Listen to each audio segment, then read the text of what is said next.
Hello, I'm Rill. And I'm Leetah. We are from the World of Warcraft Vault at IGN. We would like to welcome you back to our third installment of news coverage and more from our time in the Cataclysm closed beta. If you missed our first two webisodes, please subscribe and take a look at our coverage of the Worgen and Goblin starting zones. We hope you enjoy this webisode coverage of our beta experiences. In this webisode, we take a look at the new starting zones for the dwarves and the gnomes in Morogh. Doom.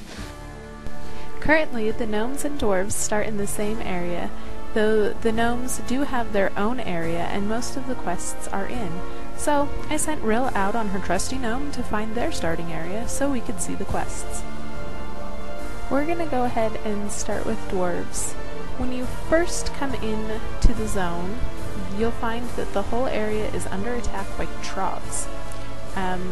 You're sent out to go kill some trogs because they're attacking everything, and you find out that the trogs are saying that they think that we collapsed their tunnel, so of course they're attacking us, but there's nothing that we can do about it. So you're sent up to the little city, I guess you could call it. Hamdulmar, that's the name of it. And you're given a couple quests, one of them to go get some artifacts that have surfaced after the big earthquake. So you have to go and find these artifacts, and you're also sent out to go get some beer kegs, because you can't do any work without some good beer down you. So you gotta go find these 3 beer kegs that are out. One of them's out a lot farther than the other two, and it took me a little while to figure out where it was, because the quest description makes it sound like they're pretty close together, and they weren't. And you're also sent to go get some artifacts from the trogs. They figure, hey, I bet you a bunch of trog artifacts have surfaced too in this earthquake. The problem is that these scavenger trogs have already picked them up.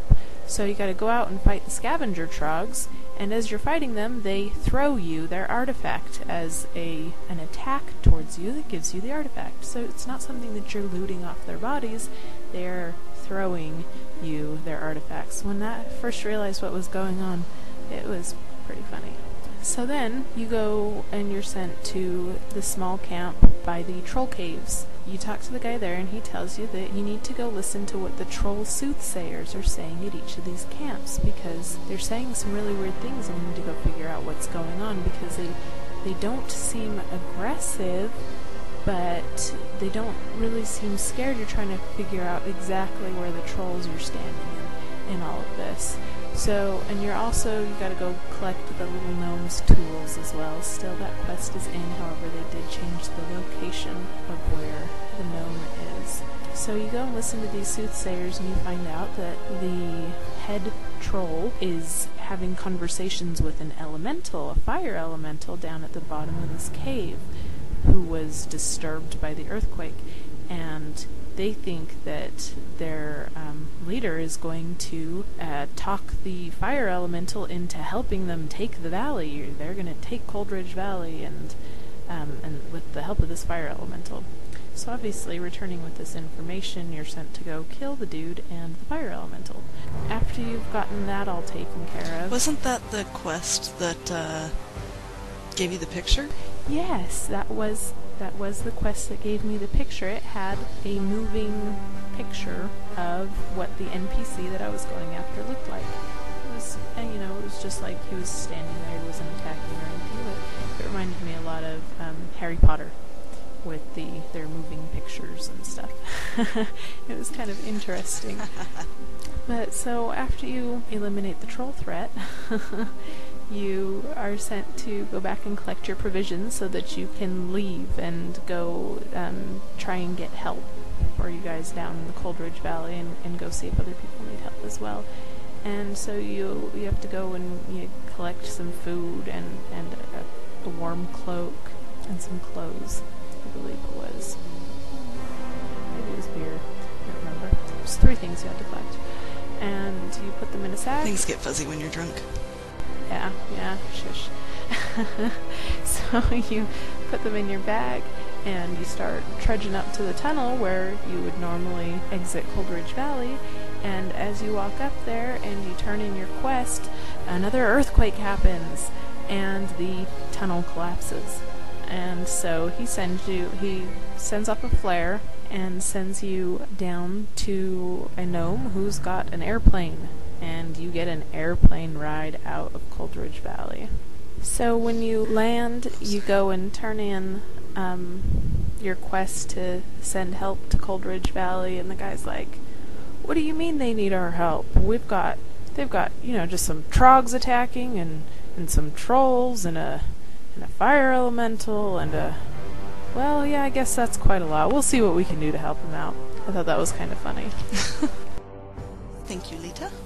As Leetah mentioned before, currently in beta, when you roll a gnome, you still appear in the dwarf starting area, but all of the quests for gnomes are in, so I went ahead and trotted down over to do them. The whole concept of the gnomes starting area seems to revolve around the events that will happen immediately after Operation Gnomeregon. You even get to see a hollow imaging table that will show you what happened in the event if you missed it. I also have a YouTube video up of the event while it was on the PTR, and I'll probably make another one when the event itself actually happens. The bit of lore that I found interesting that I learned in the first few quests is that you were a leper gnome or a gnome that was exposed to high amounts of radiation from the bomb. You've been cured and have experienced some permanent amnesia because of the treatment.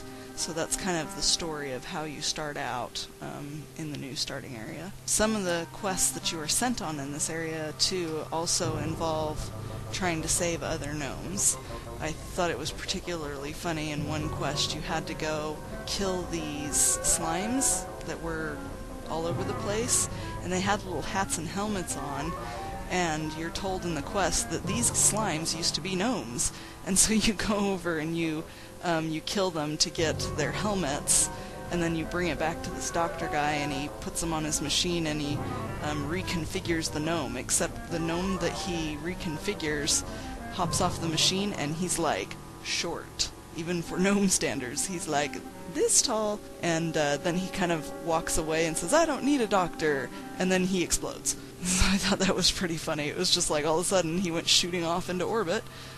So anyway, the other quests in this area are also about defending this area from all the enemies that are around.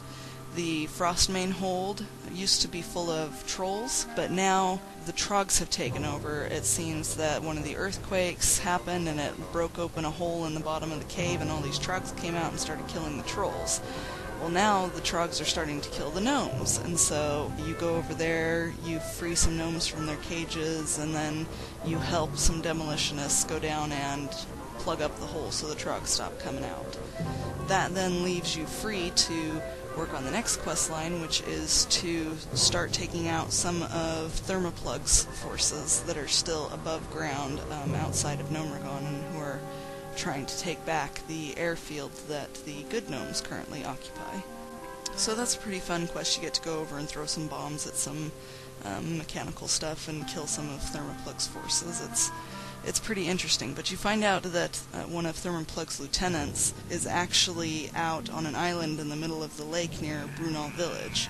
And so you get sent over to Brunel Village, and you do some quests there, and then go to the center of the lake, where you get to join the King of the Gnomes and one of the dwarf mountaineers. You get to do this cool little event to go and kill this lieutenant, and they'll come and help you. And it's kind of cool because you get this laser that you get to point at the ground, and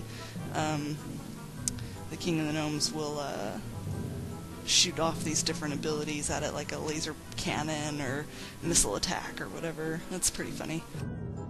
But once you're done in Brunel, they shout your name, "Yay, I saved the day!" And then they send you off to Keranos. You'll notice one of the first changes that you'll see in this area is they've closed off a lot of the mountain ranges, so there's only like 1 or 2 passes into like Gnomeregon in that area, whereas there used to be like 5. So now it's a lot more straightforward, and there's roads that go everywhere too. It's not just a little path that kind of winds off and then stops in the middle of nowhere like it currently is. There are actually roads that lead you from one place to another, so I found that to be very nice for quest progression. So once I got to Keranos, I hooked up with Leetah there, and we started questing together from that point out. It was really nice to see in Keranos that there was a flight path there. It looks like Blizzard is trying to cut down the travel time between different places, different quest hubs and stuff. I thought that was very nice. Yay for more flight paths! You can always use another flight path. So, you still have the quest to go collect shimmerweed from the trolls up in their little village up on the mountainside, and it hasn't changed a whole lot, except that the village seems to be bigger. They added a quest to kill trolls while you're there, and there's no access to that troll village from the other side of the mountain where there used to only be access. Now, the trail that leads up to the mountain to this troll village is located on the Keranos side instead of the Brunel side. Yeah, it's a lot of topographical changes in the next several quests. Some of the quests remain pretty similar, but yeah, there is now that quest to kill the trolls, and there's still the quest to go kill the Yetis, because now the Yetis are killing stuff, not because you just need the Yeti hides, but so you get their Yeti hides, and they're stealing stuff from you, so you have to go loot stuff in their cave as well. So they're making it so that there's more quests when they send you somewhere. There's more than just one quest that you have to do there, which is nice, because that also takes a lot of the travel time out of it.